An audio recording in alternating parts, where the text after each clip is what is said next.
So I am going to reintroduce Canasta. I'll tell a little bit about the history of Canasta, where it came from, why I'm saying I'm reintroducing it. I am Cindy Cicalese. Not only am I your program chair from today, but I am also a speaker. I now represent Amethyst Collaborative Knowledge, my new company that I created, and so I'm representing that. So the new tagline for Canasta is a comfy home for your knowledge. It used to be a comfy home for your data, but a comfy home for your knowledge is a better representation of what it is doing. So thank you, your own. So Canasta is an all-in-one containerized MediaWiki distribution. It was actually originally introduced in 2022. I hope I got that date right, close enough. And it was introduced as a Dockerized, containerized MediaWiki distribution. And I was very excited at the announcement because it satisfies a goal that I've had going back, well, to when I was at MITRE, so we're talking at least like 2015.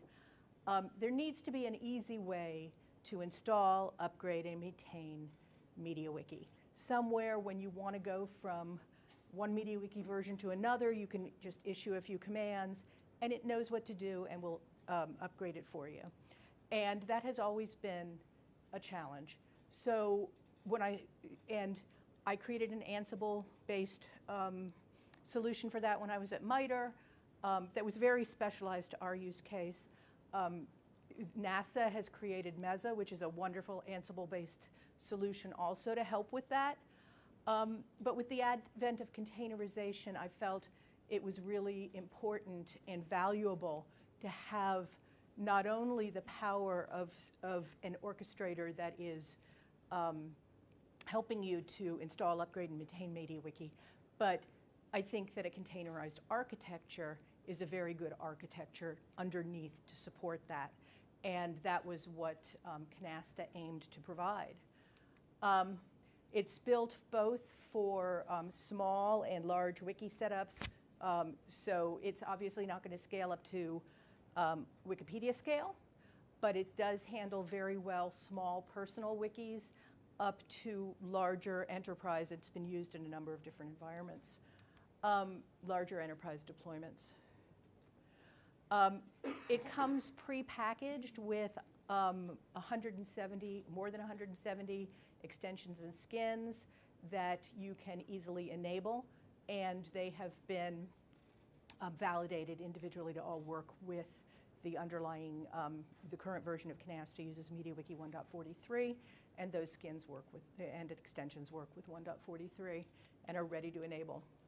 The orchestration layer, I said it's a containerized environment. The orchestration layer, it supports currently either Docker Compose or Kubernetes. Now, I will give a caveat. I'm very glad that Ike gave his talk and talked in great detail about Kubernetes and the benefits of Kubernetes. I consider the Kubernetes support in Canasta right now to be, at best, an alpha proof of concept. It deploys with Kubernetes in a local cluster on the same machine. So those benefits that Ike was talking about, where you run across multiple different servers and allow to auto-scaling and the like, that is not supported in the current version. But that is my hope for the future of Canasta. But we've got at least initial proof of concept that the containers within the Canasta distribution can be deployed by Kubernetes, at least in a local cluster.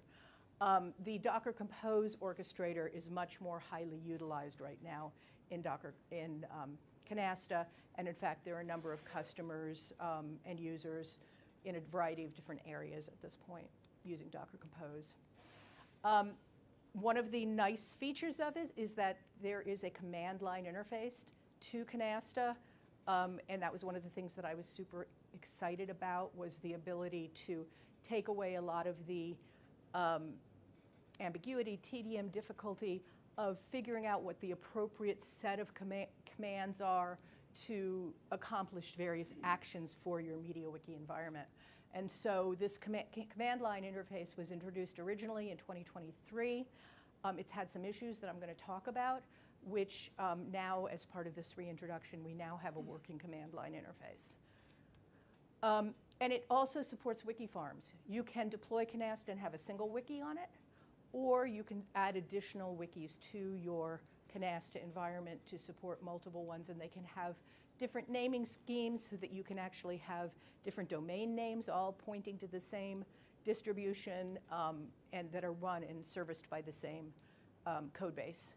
Or you can have it with a subdirectory in your path, a subpath. It also supports backup, both on demand if you want to back it up and take a snapshot right now.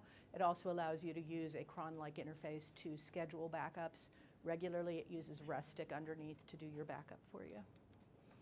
And also, I recently added a feature for version-controlled configuration.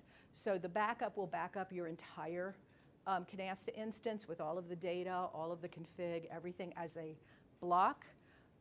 But you can also take just the configuration directory, and using a private Git repo, you can push your, there are commands to support pushing your configuration to the private Git repo so that you can actually have version-controlled configuration. And so you can see as your, first of all, it provides the safety of having a backup of your configuration, but you can also see how your config has changed over time. So if something stops working at some point, you can trace back, essentially use blame, figure out where things got broken. And then recently also a capability of having an open search-based log dashboard was added as an optional additional set of 3 containers that would get installed or deployed in your container, in your environment. And so you can do some nice searching through logs to help determine if there are issues. Okay, so I'm going to talk a little bit about the Canasta terminology. So you install Canasta. When you install Canasta, what it does is it downloads the Go command line interface executable, and then it also, with Docker, will pull in the images that it needs in order to be able to reify your environment. It does not actually stand up a wiki farm instance at that point. All you're doing is installing the software, giving you the capability to then create a wiki farm. You then can create and delete Canasta instances. Instance is the terminology that's used within it.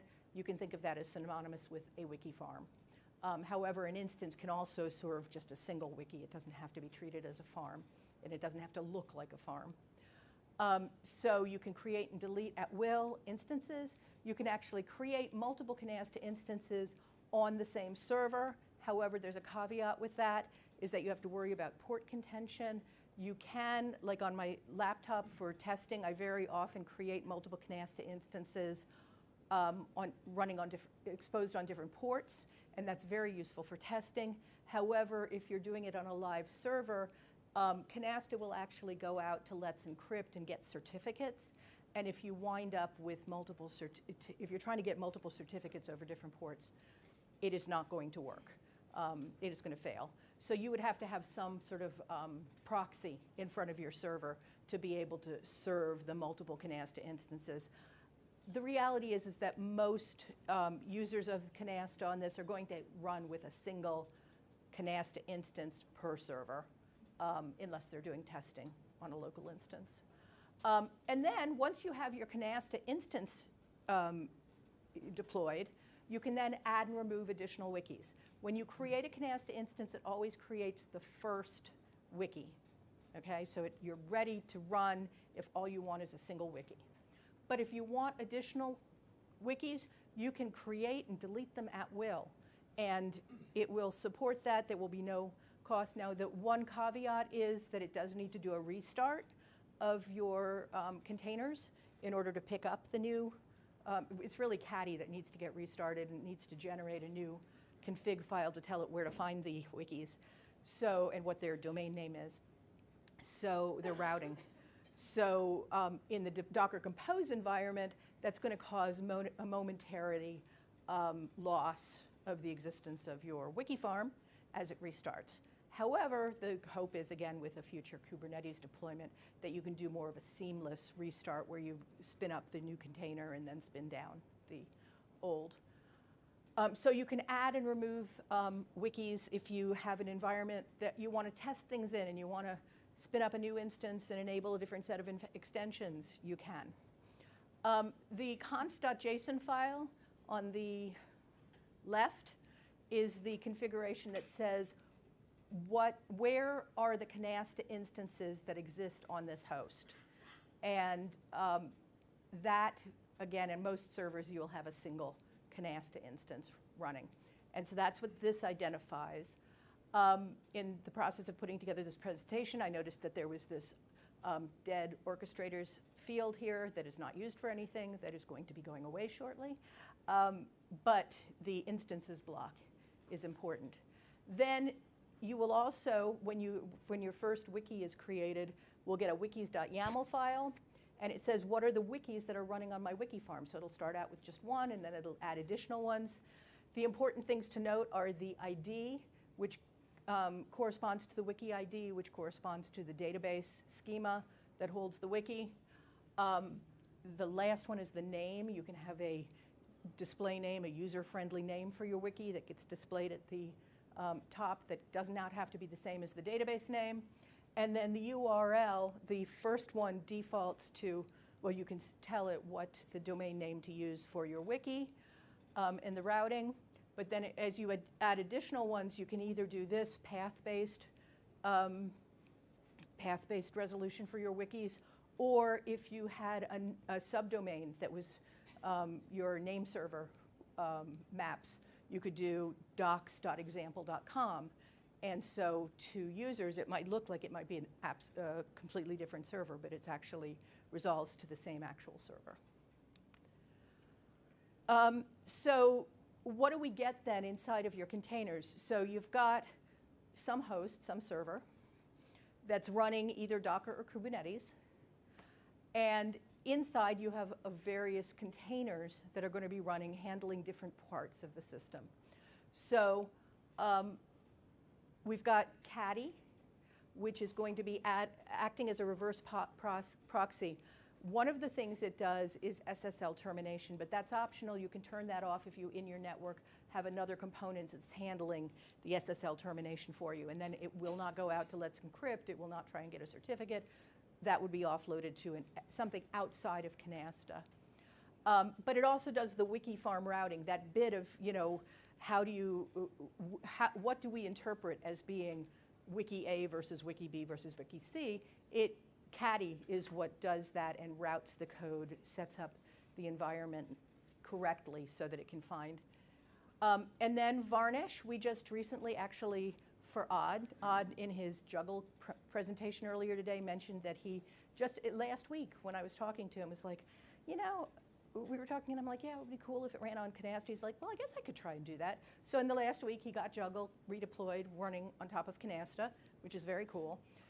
But one of the questions he asked me was, what if I don't want to use Varnish because a lot of my customers are running in an environment where they're all logged in, where you don't get the benefit anyways, and we don't want to have the complexity of that additional Varnish layer. So we made it so that Caddy can talk directly to the web container and that Varnish is actually optional. Then you've got over here your web container, which runs Apache. That's where your MediaWiki code is installed, and it has your wiki configuration files. I sort of skipped over this shared volumes part up here. So the shared volumes in a containerized environment exposes files that are inside your container to the outside, to your host. And so things that you want to have persist as your containers go up and down, you want to have exposed through the shared volume so that they don't go away when your containers go up and down and are replaced over the course of their life cycle. So the wiki config, which starts out inside of that web container, is exposed through a shared volume so that on your server or on your host, you can manipulate your config by editing your settings file, for example, and adding an additional extension, by changing the name of your wiki. And all of that you can do, and then just, if necessary, restart your instance, and it picks it up, and it will also persist that. Your database is also shared on the outside. So your database, currently we're running MariaDB 11.4. If you were using Canasta before, when it used to use MySQL, when you import it into the new Canasta, it will update to use MariaDB. And that happens automatically. There is also an optional Elasticsearch container if you want to use the Cirrus Search and Elastica extensions to actually have full-text search within your wiki. You can enable that Elasticsearch container, and it will give you that full-text search. But it used to be on by default. We made that optional recently as well, because not all wikis want to use it, and so you don't want to, if you're not using full-text search, you don't want to incur the penalty of having this additional container running. And then finally, Restic. That's a transient container that will come up when you're using the CLI from the command line within your host, and you say you want to back up, or when the scheduled backup time occurs, it will spin up a transient Restic container that will do the backup, and then that container will go away, so it doesn't incur a penalty all the time. All right, so that's sort of the general, and that is the case in either the Docker or currently in the Kubernetes environment. So then what's changed recently? So the CLI was effectively broken before the 2026, the changes that I started making in January. It was introduced in 2023. It was working at that point. But at some point, so there's been a number of different developers that have been adding code over time to Canasta, and there was not always necessarily a coordination. Is my assumption what happened was that somebody introduced a feature and did not consider the CLI implications of that, and the CLI got broken. But since there weren't a lot of users of the CLI at that point, it wasn't detected. And then there is a number of people submitted issues and complained about the CLI wasn't working, but there was not manpower at that point to address and get it fixed.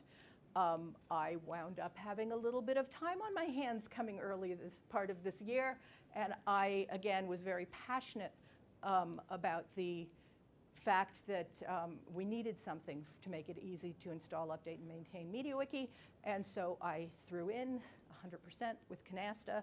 If you are waiting for me to address patches or issues for some of the other open source extensions I maintain, I apologize for the fact that I've been spending so much time on Canasta for the last 2 months. I do intend, and this conference took a lot of my time, I will be going through the tasks starting next week and trying to address the backlog of open source extension work that I need to do.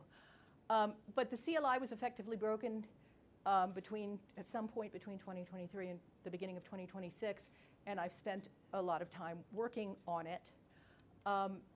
And there were hundreds of bugs fixes that I put in across all of the CLI commands.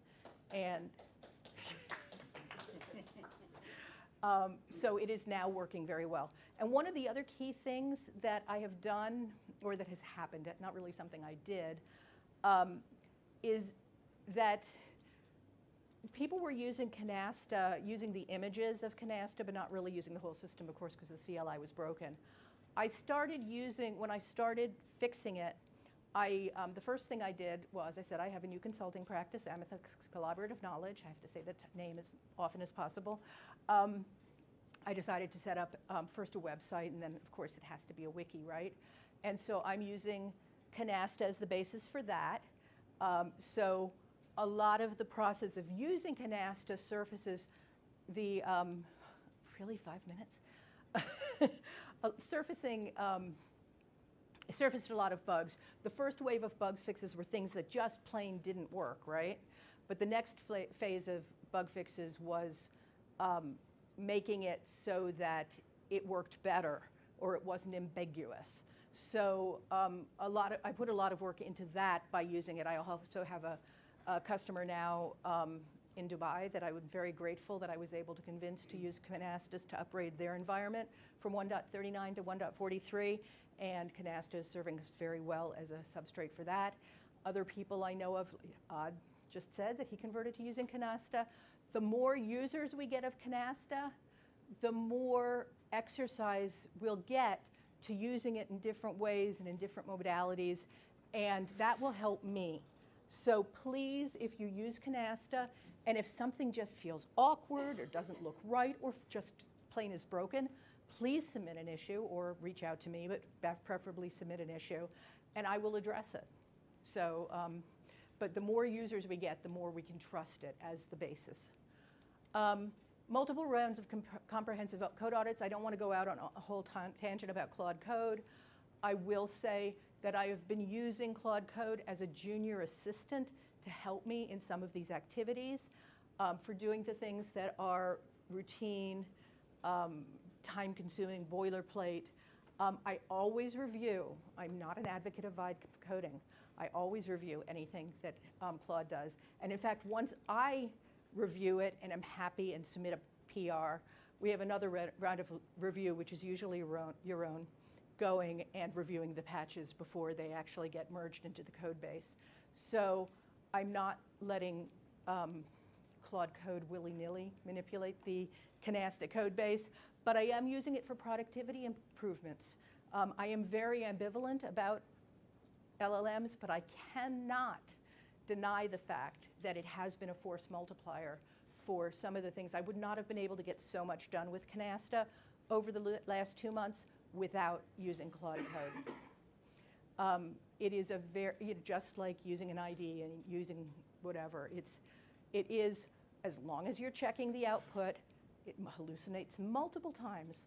But as long as you're checking it and having a conversation with it, it's helped me with some ideas and deciding which way to go with things, doing a little bit of research, a little research assistant for me. So it has been very useful, very helpful. So I did tell it, I said, look at the entire code base of the CLI. What do you see that's wrong? And at one point it came up with a list of 25 things that it thought could be improved. And so I went through each one of them, and sure enough, some of them were not valid, a number of them were. And so we went and had multiple rounds of review, fixed things, and I feel much better about the code base now than I did when I first came to it, because it's had so many rounds of review. We've implemented code linting, which was not there before, extracted shared logic and reduced duplication in the code base, standardized error handling, improved error messages throughout, standardized terminology. We just realized last week that we were using installation and instance interchangeably and confusingly in the code base. That got fixed just last week. There were places that there were text, we were using textual parsing that really should have and was converted to JSON. Improved documentation. I'm actually super proud of the documentation. Go to canasta.wiki, it's beautiful. I'm very happy with how that turned out. It can still use improvement, and we're still working on what the contribution model will be, because we would like people to be able to, so there's a user reference which is generated directly from the Go code and is a reference for every Go CLI command. And so that is not editable on the wiki, but then there's another user guide that has examples. And right now, you can log into the wiki using your credentials on MediaWiki.org. And once you're logged in, you will have the ability to comment using comment streams on the pages of the documentation. We are considering then also having trusted contributors be able to actually directly edit the pages and content. But I was sort of thinking about the PHP, is it php.net? The PHP documentation where you've got the fixed documentation and then lots of comments of people giving additional examples, whatever. So we're trying out using comment streams for a contribution model there. There was a single unit test when I came to the code base. and it was unfortunately for code that immediately got removed. So we started from 0% code coverage, or some very tiny 0.1%, I guess, and then removed that code so it went down to 0%. We now have unit tests covering the internal packages and integration tests covering the container lifecycle. We are now up to 30.6% coverage through unit tests, 35.8% coverage through integration tests. Note that those numbers do not add up. The combined coverage is 52.1% because there is overlap between the unit tests and the integration tests. And so we now have effectively a 52.1% code coverage with the tests. And I believe that the highest we're going to get is to about 65% because there's a lot of code in there that's just a thin wrapper around things like Git commands, Docker commands, and stuff that if you add tests for those, you're essentially testing those components, not your code base itself. So we've got a little bit of room to get up to about 65%, I think, but I think we're doing pretty well. I am going to, because I went into way too much detail on all of this. How much? I'm over at this? Okay, so I'm going to skip out. The rest of this is really, and I'll post the slides, is really a command reference if you want to go through and see you know, how Canasta, there's some beautiful stuff in here, but I talk way too fast and yet in way too much detail. You're in good company. Yeah. So Friday during the code camp, I apologize to the people who are remote, but Friday during the code camp, I am willing to sit down with anybody and go through your use case and help you to get Canasta to set up a server for you and to go through more detail about all of the things that I had to skip over in here. I think I've touched on most of the things that we intend to do. I really do want to look more into how we can do a Kubernetes deployment that's not on a single node, how we can actually use distributed services, distributed across multiple servers, because I think that is super important, and I think that is really the next generation of Canasta. So, done. Okay, now I have to be two people because I'm both. If you want to ask a question, just come up here and you'll, okay, that would be amazing. Thank you. You can be me now. It's probably not the one button that's by itself by the green light. How about now? Yeah, okay. That's much better. I just want to say, so this is fascinating. I look forward to trying out the new and improved Canasta. Just want to say, as the person here who probably spends the most time dealing with PHP.NET documentation and moderating the notes that are added there, not the best model to go based on. Yeah, that's fine.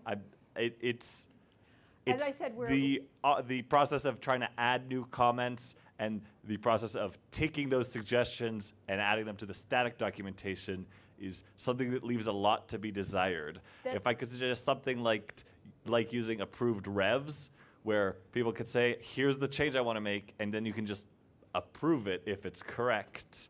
The people that are going to be editing this probably know how to edit a wiki. I would hope, yeah. You never know. But yeah, no, that's a perfectly valid approach, and we need to really figure out how we're going to have, what the model, how do people want to contribute? So in order to allow people to start letting us know if they found something, of course people can always go to GitHub and submit an issue if they find something in the documentation, but if they're standing there looking at a documentation page and they want to say something right then, for now we are providing them with the capability of using comment streams. And there's a new feature I actually added for Rich to comment streams that is still in a patch stage. I apologize for that. As I said, It hasn't helped you. It hasn't helped you. That's good. But that would actually be super helpful now, not just for you, but also for me, the ability to have a status on each of the comments so that you can say, this is resolved. And so I would like to get that deployed as well. So thank you. Other questions? No, just, okay. Anybody else? Because we should probably move on. Someone want to check the stream first? There's some comments on the stream, but it's more of a discussion. You'll probably want Okay, I'll take a look at that. Oh, There was no comments to share. Okay. apparently there is a discussion on the stream that I should look at after I am done. Okay. Awesome, thank you.